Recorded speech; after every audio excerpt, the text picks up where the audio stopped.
Income tax में छूट देने की बात की गई है। अब देखिए, ये व्यवहारिक मैं नहीं मानता हूँ। सरकार को ये देखना चाहिए कि किसी राज्य विशेष का पर कैपिटा इनकम क्या है, पर कैपिटा एक्सपेंडिचर क्या है। उस दृष्टिकोण से आप देखेंगे तो ये 12 लाख रुपए की छूट ये बहुत बड़ी बात नहीं है। कि एक परिवार का प्रति माह खर्च क्या होता है, उसके इनकम कितने, और उस आधार पे जब आप इसको निर्धारित करते हैं तो ये 12 लाख बढ़ के कम से कम 20 लाख रुपया होना चाहिए था। हमारी जो राशि है जो केंद्र सरकार को देना है झारखंड को, वो पैसा हमको आज तक नहीं मिला है। इस बजट में भी उसकी घोषणा नहीं की गई है कि 1,36,000 करोड़ जो भारत सरकार की देनदारी है झारखंड को मिलना है। आदिवासी बाहुल राज्य है, गरीब शोषित पीड़ित लोग यहाँ रहते हैं, चाहे वो किसी जाति धर्म के लोग हों। उनके आर्थिक सामाजिक विकास के लिए कोई विशेष पैकेज, कोई विशेष योजना अगर बनाई गई होती, उसका उल्लेख होता बजट में, तो बात समझ में आती। पारंपरिक बजट बनाने की प्रक्रिया उससे हट करके कुछ इनोवेटिव आइडियाज के साथ हमारा बजट होगा। सोर्स ऑफ इनकम है और जो हमारा एक्सपेंडिचर है उसमें आपको संतुलन दिखाई पड़ेगा। नमस्कार, न्यूज़ टीवी में स्वागत है आपका। मैं हूं रफी समी। केंद्रीय वित्त मंत्री निर्मला सीतारमण ने बजट पेश कर दिया है। कई तरह के सौगात देश को उन्होंने दिया है, देश की जनता को। मुख्यतः जिस पर फोकस की जा रही है कि जो इनकम टैक्स स्लैब है उन्हें बढ़ा दिया गया है। 12 लाख तक के आय पर जो है टैक्स नहीं दिया जाएगा। इन सभी मुद्दों पर हमारे साथ बात के लिए मौजूद है झारखंड के वित्त मंत्री राधाकृष्ण किशोर जी। जिस तरह से आज केंद्रीय वित्त मंत्री ने बजट पेश किया है, सबसे पहले तो इसे किस रूप में देख रहे हैं? मैं तो ये कहूँगा और बहुत ही संजीदगी के साथ ये बात कहना चाहता हूँ कि इस बजट में झारखंड की उपेक्षा की गई है। और मैं ये मानता हूँ कि झारखंड की उपेक्षा इसलिए हुई है कि यहाँ उनकी सरकार नहीं है। मैंने पहले भी देखा है कि जिस तरह से हम लोग ये बात कहते आए कि हमारी जो राशि है जो केंद्र सरकार को देना है झारखंड को, वो पैसा हमको आज तक नहीं मिला है। इस बजट में भी उसकी घोषणा नहीं की गई है कि 1,36,000 करोड़ जो भारत सरकार की देनदारी है झारखंड को मिलना है। मैं एक बार नहीं कह रहा हूँ कि आप एक मुश्त पैसा दे दीजिए, लेकिन 2-3 वर्षों में आप उस पैसे को देते, इसका उल्लेख 25-26 के बजट में करते तो ये बात समझ में आती। बाकी दूसरे क्षेत्रों में भी झारखंड आदिवासी बाहुल राज्य है, गरीब शोषित पीड़ित लोग यहाँ रहते हैं, चाहे वो किसी जाति धर्म के लोग हों।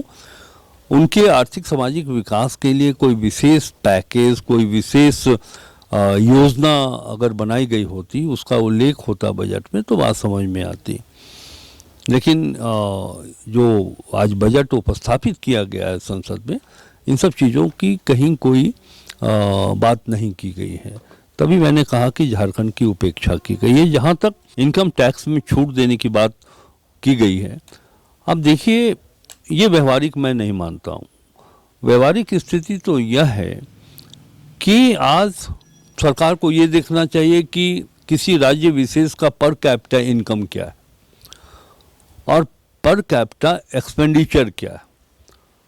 उस दृष्टिकोण से आप देखेंगे तो ये 12 लाख रुपए की छूट ये बहुत बड़ी बात नहीं है। ये सस्ती लोकप्रियता की बात है। अगर सच्चाई से इस बात की समीक्षा हो कि एक परिवार का प्रति माह खर्च क्या होता है, उसके इनकम कितने, और उस आधार पे जब आप इसको निर्धारित करते हैं तो ये 12 लाख बढ़ के कम से कम 20 लाख रुपया होना चाहिए था।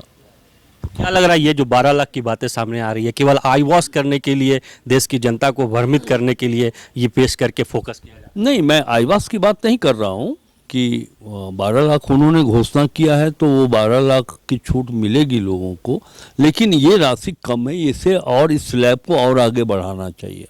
बिहार को खासकर जिस तरह से बिहार में आपने देखा कि कई तरह के सौगात बिहार को दिए गए हैं, बिहार में भी चुनाव भी होना है, तो क्या ऐसा लग रहा है कि बजट के माध्यम से राजनीति रोटी भी सेकी जा रही? देखिए, बहुत परिवर्तन हुआ है। विगत 10 वर्षों में जो केंद्र और राज्यों के बीच संबंध होना चाहिए, जो संतुलन होना चाहिए, चाहे वो अर्थ के क्षेत्र में हो, चाहे वो डेवलपमेंट के क्षेत्र में हो, अब ये बात एक चल रही है कि केंद्र में जिसकी सरकार है और उसकी सरकार अगर राज्यों पर है तो उन राज्यों में विशेष ध्यान होता है, और जहाँ उनकी सरकार नहीं है वहाँ ध्यान कम होता है या तो नहीं होता है। ये मैं मानता हूँ कि जो भारतीय लोकतांत्रिक व्यवस्था की नींव है, इस प्रकार जब आपकी कार्य संस्कृति होगी, आप अंतर करेंगे राज्य और केंद्र के बीच में, तो फिर ये नींव कमजोर होगी लोकतांत्रिक व्यवस्था की। सर, केंद्रीय वित्त मंत्री ने तो बजट पेश कर दिया, उस पर चर्चा भी हुई। अब आपकी बारी है, झारखंड में भी बजट पेश किया जाएगा, विधानसभा सत्र, बजट सत्र शुरू होना है। क्या सौगात इस बार झारखंड की जनता को देने की तैयारी है? देखिए, एक तो केंद्र सरकार ने जो 25-26 जो आने वाला वर्ष है 31 मार्च के बाद, उसके लिए जो बजट पेश किया है, तो गत वर्ष जो बजट पेश हुआ था उसका क्रियान्वयन कहाँ तक हुआ है, इसका भी रिपोर्ट संसद में रखा जाना चाहिए। पता नहीं उन्होंने रखा है या नहीं रखा है, लेकिन अभी तक जो टीवी चैनल के माध्यम से बात आई है, जो पिछले साल का जो बजट में जिन चीज़ों का उल्लेख किया गया था उसके इम्प्लीमेंटेशन के दिशा में कहाँ तक कार्रवाई हुई है, ये उनको पेश करना चाहिए। तो झारखंड के बजट की बात आप कर रहे हैं, तो देखिए कोशिश है, हम लोगों ने एक बहुत ईमानदार प्रयास किया है हेमंत सोरेन जी के नेतृत्व में कि हम आम लोगों की भागीदारी को शामिल करें। उनकी चाहत क्या है, वो क्या चाहते हैं, बजट में वो राज्य सरकार से क्या उम्मीद लगा रखते हैं, उनकी राय ली गई है।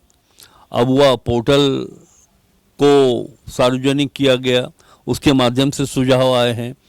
कई राज्य के एक्सपर्ट्स को हम लोगों ने बुला करके उनसे भी उनकी राय मांगी है।